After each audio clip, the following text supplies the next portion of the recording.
Oh, wonderful. This clown again. He introduces himself like a customer service representative at a call center for despair. Hi, I'm Nume. I moderate the Antinatalism subreddit. Then he brings in his wife as emotional set dressing, a kind of domestic credibility prop. See? We're happy. We're normal. We're not extremists.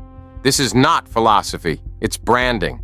You're not looking at a steward of a difficult ethical position. You're looking at a middle manager of thought, auditioning to be the HR department of antinatalism. The entire video is one long attempt to perform three things at once: deny, sanitize, and exclude. Deny that the movement has any sharp teeth. Sanitize anything that would scare a liberal audience or Reddit admins. Exclude anyone whose conclusions follow the logic further than his own comfort level. He isn't trying to understand EFILism, extinctionism, or even serious antinatalism. He's trying to manufacture a version of it that could get quoted in an NPR think piece without anyone spilling their oat milk. He keeps calling the problems of the main sub historical issues, as though misogyny, abled bigotry, eugenics talk, child hate, and edgy nihilistic posts were some ancient comet strike he had nothing to do with. But he's not really angry at those things as intellectual failures. He treats them as PR failures. The worry isn't these ideas are wrong. It's these ideas make antinatalism look like a hateful movement, and that's bad for the brand. That's the underlying logic of his whole speech. Antinatalism must be curated so that respectable people can show it to their friends without embarrassment. The real fracture line appears when he reaches EFILism and anything extinction adjacent.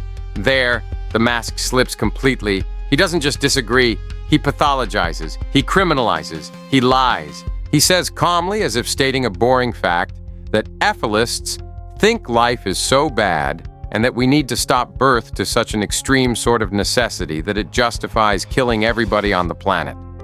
That sentence is either a confession of total ignorance or a deliberate misrepresentation.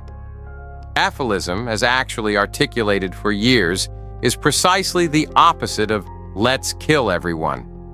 It holds that existence is a net harm, that creation of sentient life is indefensible, and that the ethically responsible trajectory is a controlled wind down that minimizes suffering. It explicitly rejects vigilante violence and explicitly rejects terrorism. The whole point is, if you care about suffering, you do not add more chaos and carnage to the pile. He takes that, flips it, and declares EFILism to be a harm-as-solution ideology. He then throws in pro-mortalism, hardcore extinctionism, and anything else he finds unnerving into that same basket. The result is a simple equation. If your conclusions about suffering and consent imply that the biosphere itself is an ongoing harm project that should be wound down, you are lumped in with bombers and mass killers.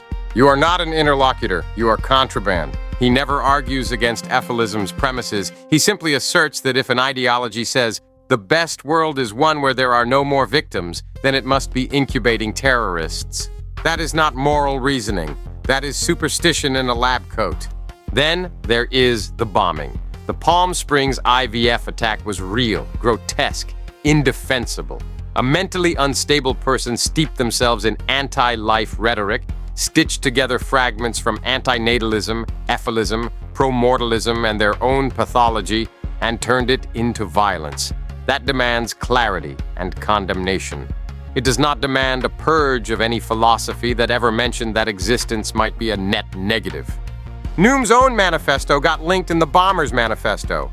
Not because he instructed anyone to bomb anything, not because his text advocated violence, but because some idiot thought, here's another anti-birth link, throw it into the stew. He says his manifesto uses the word non-violence repeatedly. Perhaps it does. What matters is his reaction. He cooperates with the FBI, which is fine and rational, but then uses the guilt by association moment to paint every more radical antinatalist position as inherently terror-adjacent. He could have said, this bomber misused and twisted ideas that fundamentally reject violence. Here is why terrorism is incompatible with EFILism, antinatalism, or any serious ethics of suffering. That would have been intellectually honest. Instead, he chooses the easier route, make EFILism itself the contagion, and present himself as the doctor disinfecting the subreddit. In that story, he is not the frightened mod trying to keep his community from being banned or smeared. He is the noble guardian protecting people from the seductive whispers of the harm-as-solution cults. He has taken one deranged act and turned it into a permanent license to silence any consistent anti-life conclusion. He does the same trick with eugenics. You see it again and again. A total inability or unwillingness to distinguish between state coercive eugenics and moral evaluation of reproductive decisions. He fixes on one idea. If you say that any particular birth is especially wrong, you're a Nazi. There are multiple levels here, and if he were serious about philosophy, he'd be able to hold them separate. On one level, eugenics is coercive state policy. Forced sterilization, concentration camps, racial hygiene, that is abhorrent, and everyone with a functioning brain rejects it. On another level, there is the simple fact that some reproductive decisions involve known, extreme, predictable suffering. Bringing a child into existence with a lethal, painful condition you were fully aware of and could have prevented. Criticizing that is not gatekeeping humans like livestock. It is basic moral responsibility. And beyond both is the anti-natalist critique. No one should be created at all, regardless of traits. That is the cleanest, least discriminatory position imaginable. Not, these people should not exist. But no one should be drafted, no one should be conscripted into the horrors of life. Nume collapses the intermediate step into Nazi imagery because it serves his moderation goals. If you criticize any specific instance of reproduction more harshly than a gentle shrug, he calls it reproductive gatekeeping and ejects you. His reasoning is not, this is false. It is, a disabled reader might feel targeted, so this must be banned. Comfort replaces truth. Optics replaces ethics. There is an irony he never acknowledges. If antinatalism means anything, it is an across-the-board refusal to treat new sentient beings as acceptable collateral for adult feelings, hopes, or ideology. That is the most radical defense of disabled people you can have, because it rejects the process that creates disabled victims, not the existence of disabled individuals in need of care. His version, by contrast, says, you are never allowed to say that knowingly creating a doomed child is wrong, because that sounds like the people who wanted to cleanse the gene pool. It treats the harm itself as unspeakable, in case someone thinks you're targeting the already born. This is what happens when liberal scruples eat ethical clarity. The goal is no longer to map reality and minimize suffering. The goal is to avoid being mistaken for the wrong tribe on social media. The same pattern shows up in his veganism discussion. On paper, he is vegan, his wife is vegan, many mods are vegan. They ban defenses of animal exploitation. They enforce no speciesism. That sounds promising, until he finally says what he really thinks. Antinatalism is about humans, and perhaps domesticated animals. Wild animals are outside the remit. Worrying about them is EFIList territory, and he treats it as inherently suspicious. So he can see that breeding pets, factory farming, and captive exploitation are wrong. He can tolerate the idea that antinatalism plus consent plus suffering arguments point strongly toward veganism. But when you apply the same metric to non-human ecosystems, when you ask whether billions of wild animals ripped apart, starved, diseased, and terrified each year count as morally relevant, he suddenly pleads irrelevance. That's another philosophy. That's off topic. That's the dangerous crowd. He wants a version of antinatalist veganism that cleans up the human-directed atrocities while leaving the horror of wild nature untouched and unspoken. He doesn't want to deal with the real stakes. He wants biomass management with good manners. His moderation philosophy is exactly that, biomass management, but for thought. He repeats that moderation makes communities better, and then gleefully lists the content he has removed. Self-harm, suicide pacts, misogyny, fascism, eugenics, involuntary extinctionism, EFILism, extinctionist rhetoric, pro-mortalist talk. Some of that is necessary. No one with a conscience wants how to kill yourself discussions, go kill yourself insults, or neo-Nazi organizing under the antinatalism banner. But he doesn't stop at action inciting directly harmful content. He targets positions that are entirely theoretical, purely philosophical, not advocacy of immediate violence, but structured conclusions about what an ideal world would be. If you argue in principle that the best outcome would be the non-existence of all victims, he treats that as a latent bomb. If you say that the biosphere's continuation is an ethical catastrophe, he treats that as a confession of terrorism. If you count wild animals in the moral ledger, he files you under extinctionist and moves to purge you. This is the exact opposite of philosophical responsibility. A responsible moderator would distinguish between argument and incitement. He would draw the red line at direct endorsement of violent acts, doxing, targeted harassment, or concrete operational plotting. He would let people argue that a world without sentience would be best, and then demand that they explain how that does not justify vigilantism. He would allow the conclusion and police the methods. Instead, he bans the conclusion, then pretends the ideology itself is the harm. It is easier for him to live in a sandbox where antinatalism is a philosophy that never creates real discomfort for anyone who wants to keep believing that life is essentially fine as long as it's carefully curated. His whole aesthetic is therapeutic. He keeps telling you he is happy. His wife is happy. They're joyful. They're feminists. They're vegans. They have animal companions, not pets, because language matters. They oppose Nazis. They oppose hate. It is a carefully assembled costume. See? We are the safe antinatalists. We're the kind your parents could meet and only be mildly concerned. Behind that costume, you have a man willing to smear an entire wing of the movement as terrorism-linked and harm as solution, to lie about its core doctrines, to enforce a ban on mere mention, and to mute appeals from anyone caught saying out loud what the logic actually implies.